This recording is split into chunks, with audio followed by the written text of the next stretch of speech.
భారత్లో హెచ్ఎంపివి కేసులు ఒక 5 నమోదయ్యాయి సార్. తమిళనాడు, కర్ణాటక, గుజరాత్లో. సో బాధితుల్లో 3 నెలల చిన్నారులు.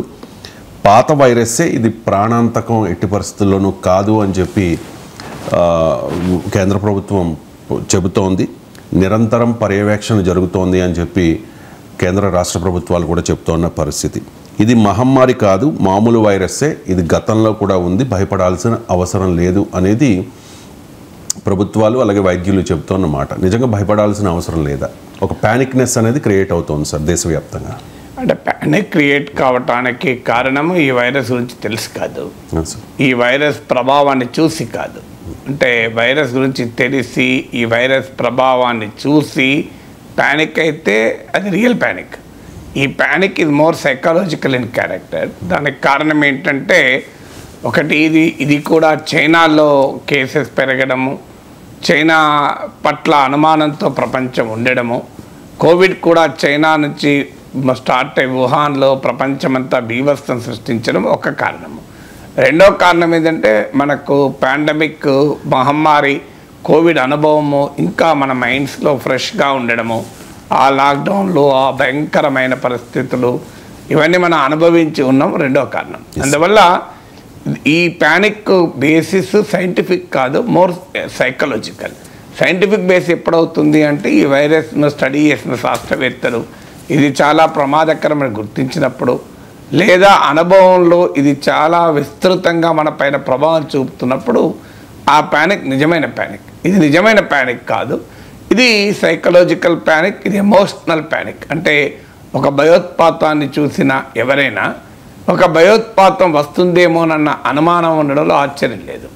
సో అందువల్ల ఈ panic is not real, it is more psychological. ఇక రెండవది మీరు అడిగిన దానికి ఇది పాండమిక్ అవుతుందా అని, మనకు ఎపిడెమియాలజీ అంటారు ఈ శాస్త్రాన్ని. ఎపిడెమిక్ ఆ తర్వాత పాండమిక్. ఫస్ట్ ఇది ఎపిడెమికే కాదు, పాండమిక్ ఎట్లా అవుతుంది? పాండమిక్ అంటే మహమ్మారి, ఎపిడెమిక్ అంటే ఒక ఉపద్రవం లాంటిది. ఇప్పుడు కలరా ఎపిడెమిక్ అంటారు. అంటే పెద్ద ఎత్తున కలరా కేసులు వ్యాపించినప్పుడు దాన్ని కలరా ఎపిడెమిక్ అంటారు. ఎపిడెమిక్ యొక్క నెక్స్ట్ స్టేజ్ చాలా సివియర్ స్టేజ్ పాండమిక్స్. మొదట మనకు అర్థం కావాల్సింది pandemics do not అక్కర్ so frequently.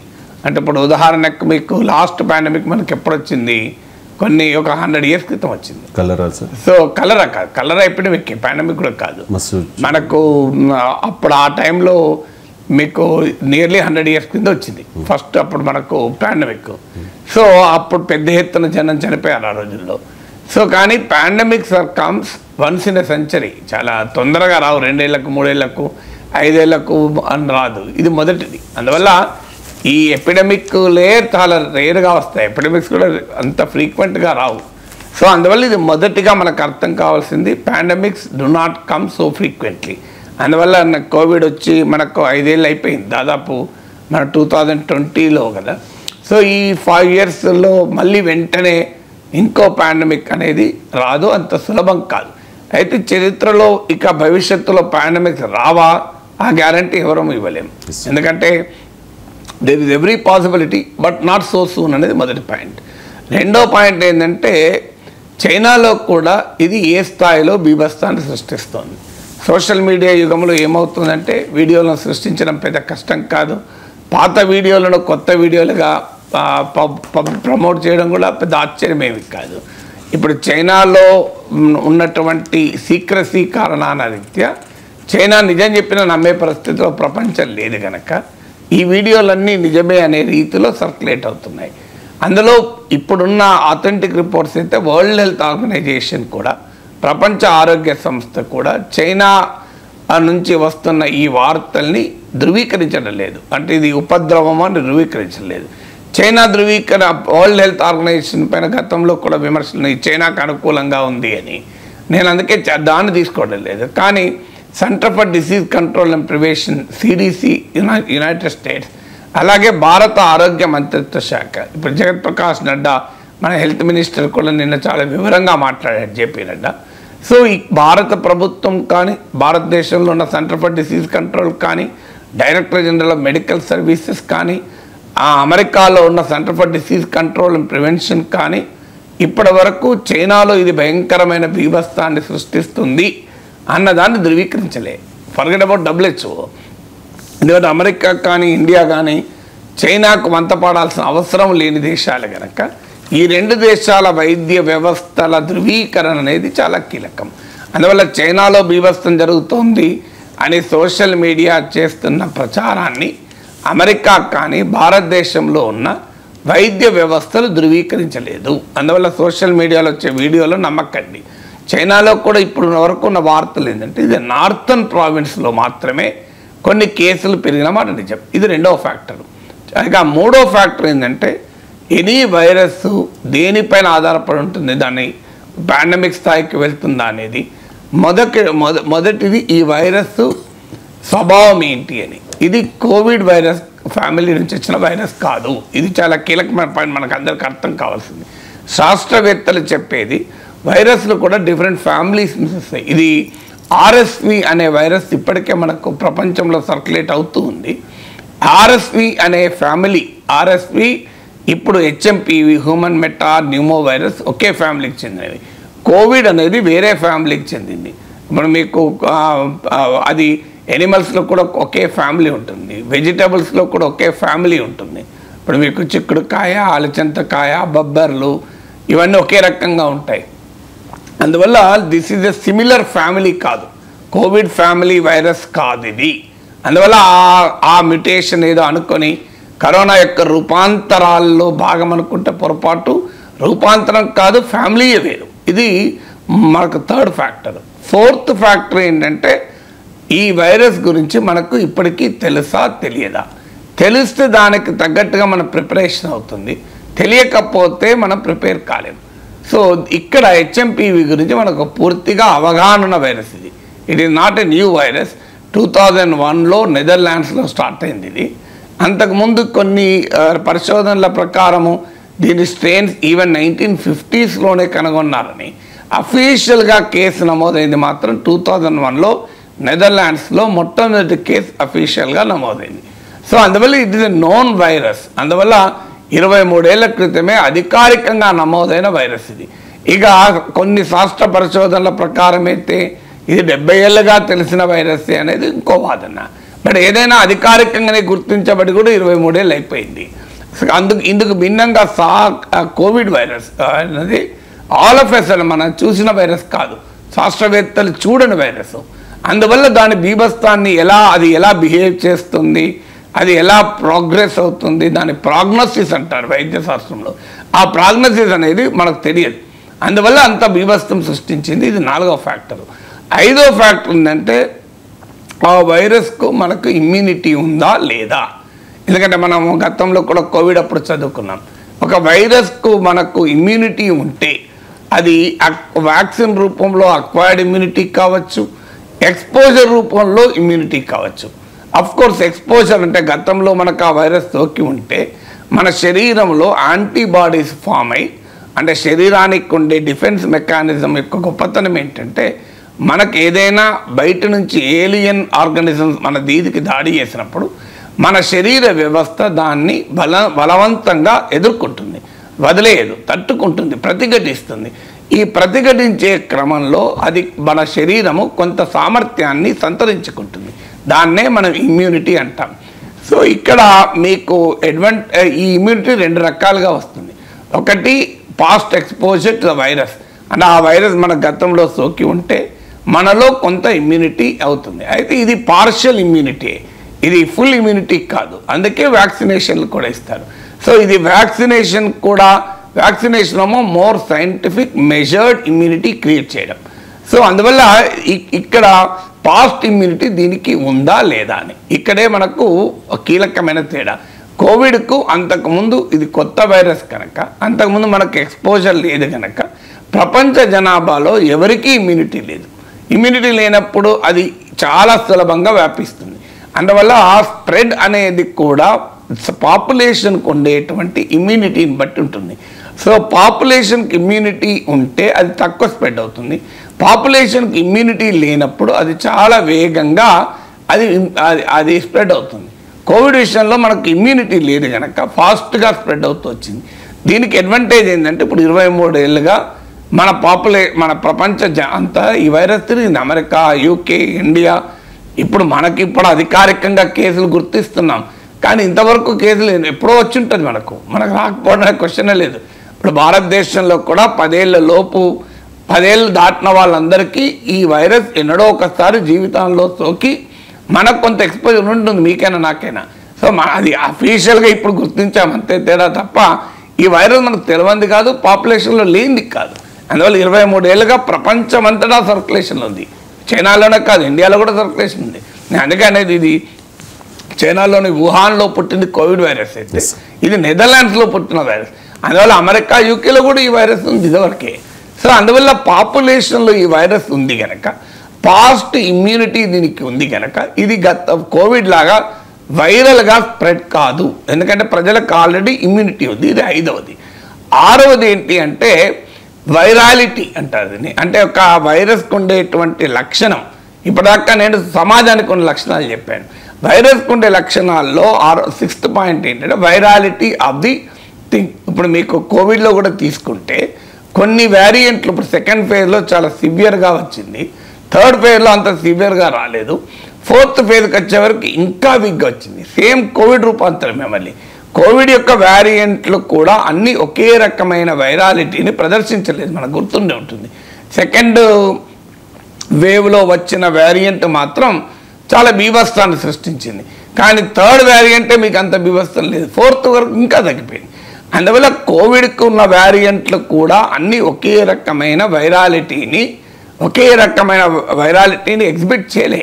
అందువల్ల ఇక్కడ మీకు కోవిడ్కి ఉన్న వైరాలిటీ దీనికి లేదు. వైరస్ యొక్క స్వభావమే ఇది కోవిడ్ అంత తీవ్రమైనటువంటి వైరల్గా స్ప్రెడ్ అయ్యేటువంటి వైరస్ కాదు.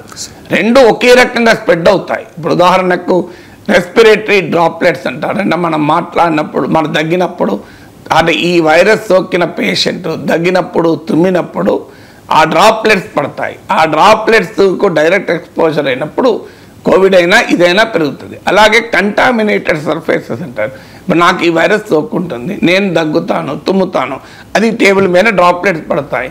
నా తర్వాత ఇంకో విశ్లేషకుడు వచ్చి కూర్చుంటాడు, ఆయన పొరపాటున ఇక్కడ చేయి పెట్టాడు, దానిపైన చేయి పెట్టి దాని ముక్కునో కన్నునో రాసుకున్నాడు అనుకోండి. సో కంటామినేటెడ్ సర్ఫేసెస్ వల్ల కూడా స్ప్రెడ్ అవుతుంది. ఈ స్ప్రెడ్ యొక్క మెథడ్ ఒకటే, అంటే కోవిడ్ అయినా అలాగే స్ప్రెడ్ అవుతుంది, హెచ్ఎంపీవీ అయినా స్ప్రెడ్ అవుతుంది, ఆ మాటకొస్తే చాలా రెస్పిరేటరీ వైరస్ అలాగే స్ప్రెడ్ అవుతాయి. కానీ ఇక్కడ తేడా ఏంటి అంటే మీకు కోవిడ్ స్ప్రెడ్ అయినంత వేగంగా స్ప్రెడ్ అయ్యే స్వభావం దీనికి లేదు. కోవిడ్లోనే అన్ని రూపాంతరాలకు ఒకే రకంగా లేదు. Covid all variants of Covid did not spread virally. కొన్ని బాగా ఎక్కువ స్ప్రెడ్ అయినాయి, కొన్ని తక్కువ స్ప్రెడ్ అయినాయి. ఇది కోవిడ్ అంతా వైరల్గా స్ప్రెడ్ కాదు. అంటే పాజిటివ్ ఇమ్యూనిటీ ఉండడమే కాదు, వైరస్ స్వభావరీత్యా కూడా అంత వేగంగా స్ప్రెడ్ అయ్యేటువంటి వైరస్ కాదు. ఎందుకంటే దీని హిస్టరీ తెలుసు కనుక మనకు. 23 ఏళ్ల కింద ఎప్పుడో పాండమిక్ వచ్చేది కదా, ఇది ఇవాళ కాదు కదా, 2001లో కనుగొన్న వైరస్. సో ఇవాళ పాండమిక్ వచ్చేది 23 ఏళ్ళ పాండమిక్ రాకుండా ఉంటుందా? వైరస్ అంత నిజంగానే ప్రమాదకరం అయితే ఎప్పుడో మనకు పాండమిక్ వచ్చి ఉండేది. ఇక 7వది సివియారిటీ. అంటే వైరాలిటీ మాత్రమే కాదు, దాని సివియారిటీ ఏంటి అంటే అది ఎంత భయంకరమైన తీవ్రతను క్రియేట్ చేస్తుంది అని. ఇప్పుడు మీకు కోవిడ్కి వచ్చే వరకు సమస్య ఎక్కడొచ్చింది, కొన్ని వల్నరబుల్ గ్రూప్స్లో ఇది చాలా ప్రాణాంతకంగా మారింది.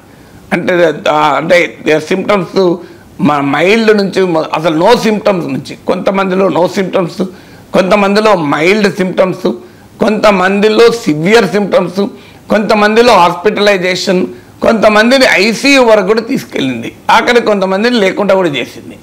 ఇది దానితో పోలిస్తే అంత సివియారిటీ క్రియేట్ చేయదు ఇది.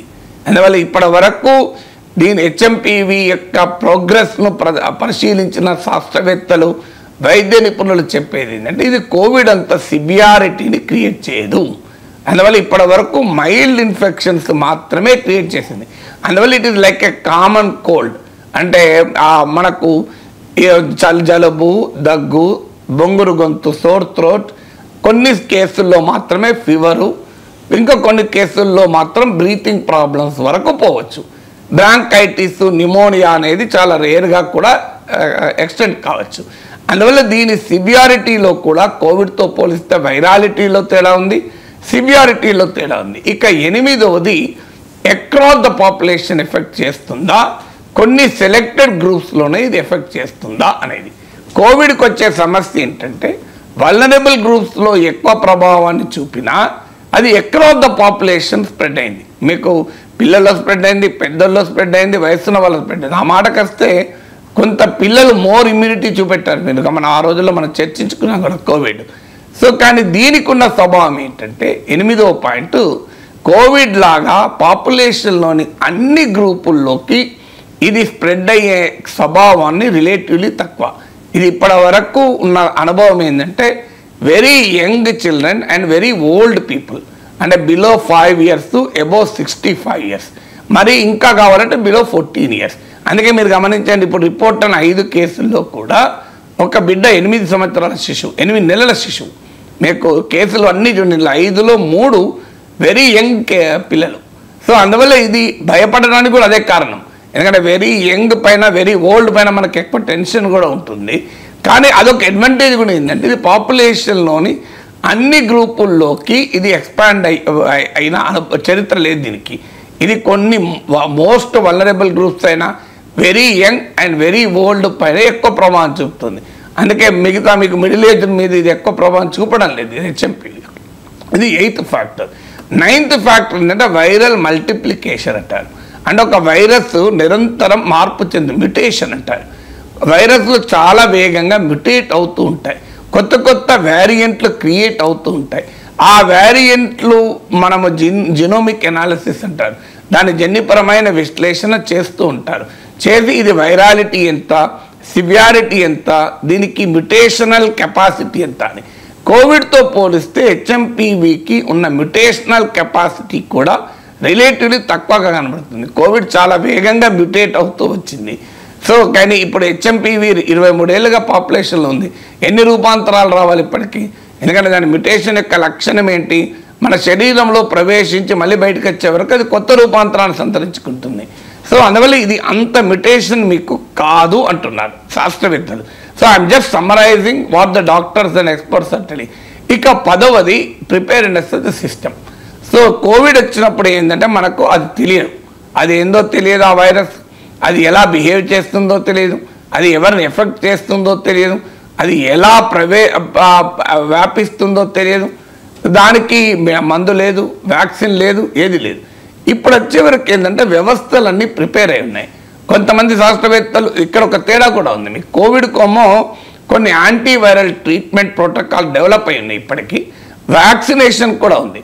అన్ఫార్చునేట్లీ హెచ్ఎంపీవీ ఇదివరకు అంత సివియర్గా రాకపోవడం వల్ల, ఎప్పుడు కూడా సివియర్గా వచ్చినప్పుడే దానికి వ్యాక్సిన్ కనుగొంటాం, దానికి ట్రీట్మెంట్లు కనుగొంటాం.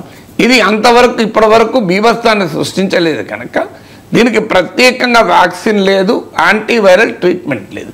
ఈ 2 కారణాల రీతినే ప్రజలు ఎక్కువ భయపడుతున్నారు. కానీ ఎందుకు లేదని కూడా మనకు అర్థం చేసుకోవాలి. ఎప్పుడు కూడా 23 ఏళ్ల క్రితం రిపోర్ట్ అయిన 23-24 ఏళ్ల క్రితం రిపోర్ట్ అయితే ఇప్పటి వరకు మరి వ్యాక్సిన్ ఎందుకు కనుగొనలేదు సైన్స్? ఎందుకు ఏ దేశము ప్రయత్నించలే? పోనీ మనకంటే అంటే మన వాళ్ళే చైనా కంటే వాళ్ళకు బుర్రలేదు అనుకుందాం, అమెరికా వాళ్ళు ప్రిపేర్ చేయలేదు కదా. మీకు వ్యాక్సిన్లు ఎందుకు తయారు చేయరు? ఎందుకు ట్రీట్మెంట్ ప్రోటోకాల్ తయారు చేయరు? ఇప్పుడు మీకు ఇది కోవిడ్ వచ్చుడుతోనే వెంటనే వ్యాక్సినేషన్ తయారు కాలేదా? అంటే అది అంత సివియరిటీ లేదు కనుక ఎవరు పట్టించుకోలేదు. అందువల్ల ఇప్పుడు ఈ సిస్టమ్ ప్రిపేర్ అయి ఉంది. కొంతమంది సైంటిస్టులు ఇది మళ్ళీ ధృవీకరించాలి. 1-2 సైంటిస్టులు చెప్పేది ఏంటంటే కోవిడ్ వ్యాక్సినేషన్ తీసుకొని ఉంటే కోవిడ్ ట్రీట్మెంట్లు తీసుకున్న వారికి ఎంతో కొంత ఇమ్యూనిటీ ఉంటుంది అంటున్నారు. ఇది పూర్తిగా ఎస్టాబ్లిష్ కాలేదు, but some experts are believing అంటే కోవిడ్ వ్యాక్సిన్ 3 డోసుల వ్యాక్సినేషన్ తీసుకున్న వారికి హెచ్ఎంపీవీ నుంచి కూడా ఎంతో కొంత ప్రొటెక్షన్ ఉంటుంది అని. But still that has to be validated by further research. కానీ మన హెల్త్ సిస్టమ్ ప్రిపేర్ అయి ఉన్నాయి. ఇప్పుడు ఇదివరలాగా పానిక్ అయ్యే పరిస్థితి లేదు, ఎందుకంటే కోవిడ్ అనుభవం ఉంది, సమాజంలో దీనిపైన అవగాహన ఉంది, ఎలా ఎదుర్కోవాలో తెలుసు. అందువల్ల ఇది ఇప్పుడు నేను చెప్పిన 10 కారణాల రీత్యా పాండమిక్ అవకాశం లేదు. ఇప్పటి వరకు WHO కూడా చెప్పలేదు, America centre for disease control చెప్పలేదు, మన భారత ప్రభుత్వం చెప్పలేదు. ఎవరు చెప్పనప్పుడు సోషల్ మీడియాలో టామ్ డిక్ అండ్ హ్యారీ ఊరు పేరు లేనోడు వాడు సోర్స్ లేకుండా ఏదో సర్క్యులేట్ చేసి వీడియోలు సర్క్యులేట్ చేసి పనికిమాలన్నీ సర్క్యులేట్ చేసి నమ్మకండి. ఈ టైంలో పబ్లిక్ హెల్త్లో మనం సైన్స్ నమ్మాలి, సాధికార వ్యవస్థల్ని నమ్మాలి. ఎవరిని పడతా నమ్మద్దు. సాధికార వ్యవస్థలు అంటే ప్రభుత్వాలు కావచ్చు, మీరు centre for disease control and prevention లాంటి వ్యవస్థలు, లేదంటే national institute of public health, ఇలా సైంటిఫిక్ బాడీస్, WHO, వీటిని నమ్మాలి తప్ప ఎవడు పడతావాడు ఏదో మన దగ్గర రూమర్ మాంగరీకి ఎక్కువ వదంతులు వ్యాపించడం అలవాటు కనుక ఎవడో ఏదో చెప్తే మనం నమ్మకూడదు. ఇప్పుడు నేను చెప్పిన 10 కారణాలు ఐఎమ్ జస్ట్ డిస్టిలింగ్, అంటే వివిధ రకాల శాస్త్రవేత్తలు, నిపుణులు చెప్పిన వివిధ అంశాల సారాన్ని మీ ముందు పెట్టాను. అంతేతప్పి నా సొంత కవిత్వం కాదు, నేనేమి వైద్య శాస్త్ర ఎక్స్పర్ట్ కాదు. As a serious journalist try to analyze the sum total of various responses by various expert bodies. మనం ఇందులో నేను చెప్పిన దాంట్లో భారత ప్రభుత్వ director general of medical services, అలాగే centre for disease control and prevention of United States, ఇలా వివిధ రకాల వైరాలజీ ఎక్స్పర్ట్స్ చెప్పిన, ఇన్ఫెక్షన్ డిసీజ్ ఎక్స్పర్ట్ చెప్పింది మీకు చెప్పాను. అందువల్ల let us not create unnecessary panic. ఇది పాండమిక్ అవుతుంది అని ఎవరు చెప్పడం లేదు. ఇది ఎపిడమిక్ ప్రపోర్షన్స్కే ఇంతవరకు లేదు. ఇండియాలో 5 కేసెస్ వచ్చేవరకు కొంత టెన్షన్ ఉంటుంది. నేను చెప్పినట్లు ఈ టెన్షన్ కారణం మన గతంలో ఉన్న పాండమిక్ అనుభవం నుంచి మనం బయటపడలేదు. మళ్ళీ ఇది చైనాలో కేసులు పెరగడం రావడం రెండవది. మూడవది ఇది very young and very old, వాళ్ళు చాలా మనకు ఇష్టమైన వాళ్ళు కనుక, ఎందుకంటే మనకు వచ్చినా మనం తట్టుకోగలం. కానీ ఇప్పుడు నాకు HMPV కాదు, దాని తాత వచ్చినా నేను భయపడను. కానీ నా మనవరాలకో నా మనమనికో మా అమ్మకో మా అమ్మమ్మకో వచ్చిందంటే నేను చాలా టెన్షన్ పడతాను. ఎందుకంటే మనకున్న చాలా ఇష్టమైన వాళ్ళ కుటుంబంలో మన పెద్దవాళ్ళు, మన పిల్లలు, సో ఈ ఇద్దరి పట్ల మనకు చాలా ఎక్కువ ప్రేమ ఉంటుంది కనుక మనం ఎక్కువ భయపడుతున్నాం. తర్వాత దీనికి యాంటీవైరల్ ట్రీట్మెంట్ లేవు, వ్యాక్సినేషన్ లేదని ఎక్కువ భయపడుతున్నాం. అంతే తప్ప ఇది పాండమిక్గా మారిపోతుంది కనుక భయపడలేదు. It is not scientific belief. ఈ ప్యానిక్ కారణం సైంటిఫిక్ కాదు, ప్యానిక్ కారణం ఎమోషనల్ అండ్ సైకాలజీ. ఎమోషనల్ ఏంటంటే ఇది చిన్నపిల్లల్లో వచ్చే వరకు, శిశువుల్లో వచ్చే వరకు, పెద్దవాళ్ళు వచ్చే వరకు ఎమోషనల్. మీకు సైకలాజికల్ ఎందుకు? ఆల్రెడీ మనకు వచ్చిన భయం ఉండడం వల్ల సైకలాజికల్. అందువల్ల don't worry, it is Covid virus ఫ్యామిలీయే కాదు, ఇది తెలియనిది కాదు. ఇది నెదర్లాండ్స్లో 2001లోనే రిజిస్టర్ అయింది. సో వరల్డ్ ప్రపంచం అంతా ఈ వైరస్ సోకిన జనాభా ఉంది. అమెరికాలో, యూకేలో, ఇండియాలో ఇవాళ అఫీషియల్గా మనకు 5 కేసులు ఉండొచ్చు, మనలో అందరికీ ఇదివరకు HMP వైరస్ వచ్చే ఉంటుంది. అదే సార్, ఈ 5 కేసుల్లో కూడా ట్రావెల్ హిస్టరీ ఏమీ లేదు. అంటే చైనా నుంచి వచ్చింది అయితే కాదు. అంటే ఒక రకమైన ప్యానిక్నెస్ క్రియేట్ అయిన నేపథ్యంలో మీరు చెప్తున్నట్టుగా టెస్ట్ చేస్తే, అంటే ఆల్రెడీ HMPVతో బాధపడే వాళ్ళు ఉండే ఉంటారు కదా సార్ ఆల్రెడీ. అంటే ఇప్పుడు ట్రావెల్ హిస్టరీ లేదంటే అర్థం ఏంటి? ట్రావెల్ హిస్టరీ లేదు అంటే అక్కడ నుంచి వచ్చింది కాదు అన్నట్టే కదా. ట్రావెల్ హిస్టరీ లేదు అంటే లోకల్ పాపులేషన్. ట్రావెల్ హిస్టరీ ఏముంటుంది? 8 నెలల శిశువుకి వచ్చింది. 8 నెలల శిశువులో ట్రావెల్ హిస్టరీ ఏముంటుంది? సో అందువల్ల ట్రావెల్ హిస్టరీ అనేది లేదు అంటే దాని మీనింగ్ ఏంటి అంటే అది లోకల్ పాపులేషన్లో ఈ వైరస్ ఇప్పటికే తిరుగుతున్నది అని అర్థం. ఆల్రెడీ ఉన్నది. సో ఆల్రెడీ ఉంటేనే కదా వచ్చేది. అయితే ఇప్పుడు చైనాలో కేసెస్ పెరిగే వరకు మనం పరీక్షలు చేసుకుంటున్నాం. మనకు చాలాసార్లు జలుబు చేసి ఉంటుంది, దగ్గు వచ్చి ఉంటుంది, గొంతు నొప్పి వచ్చి, గొంతు బొంగురుపోయి ఉంటుంది, పట్టించుకొని ఉంటుంది. ఎందుకంటే ఇది 5 to 7 days ఇంక్యుబేషన్ పీరియడ్. 5 నుంచి 7 రోజుల్లో తగ్గిపోతుంది. ఇప్పుడు మనకు కామన్గా వింటర్లో, స్ప్రింగ్ లో కామన్గా కోల్డ్, దగ్గు, జలుబు, మీరు ఏ పెడియాట్రిషియన్ అడగండి ఈ సీజన్లో వాళ్ళకున్న ప్రాబ్లం ఏంటంటే పిల్లలందరూ దగ్గు, జలుబు, జ్వరంతోనే వస్తారు. ఇది కామన్, మీరు ఆస్క్ ఎనీ పెడియాట్రిషియన్. సో మనం అందరము వి గాన్ త్రూ దట్ ప్రాసెస్. పిల్లలు పెంచిన వాళ్ళమే కనుక ఈ సీజన్లో వచ్చే మెయిన్ ప్రాబ్లం వేరేది ఏమీ లేదు. నేను ఒకసారి అయితే నా బాబు చిన్నప్పుడు వాళ్ళు అడిగితే పెడియాట్రిషియన్ అన్నారు, అసలు 95% కేసులు ఇవేనండి అన్నాడు. నేను నవ్వుతూ, నాకు కూడా అర్థమైందండి మెడిసిన్లు ఇచ్చినవి. సో ఏమున్నది, ఇంకో పలానా సిరప్ ఇవ్వాలి, పలానా ఇవ్వాలి, జలుబు అయితే ఇది, దగ్గు అయితే ఇది, జ్వరం వస్తే ఇది అంటే అవి కరెక్టే అండి మీరు అన్నట్లు. ఇప్పుడు మేము ఇందులో పెద్ద మాకు పెడియాట్రిక్స్ MBBS చదివే నాలెడ్జ్ అంతా ఏం వాడతలేము. 95% ఇవే అండి, జలుబు, దగ్గు, జ్వరము కేసులే. కానీ మనం చూస్తూ ఊరుకోలేం కదా, అందువల్ల భయపడి వెళ్తాం డాక్టర్ దగ్గరికి. అందువల్ల ఇది లోకల్ పాపులేషన్లో ఉన్నదే.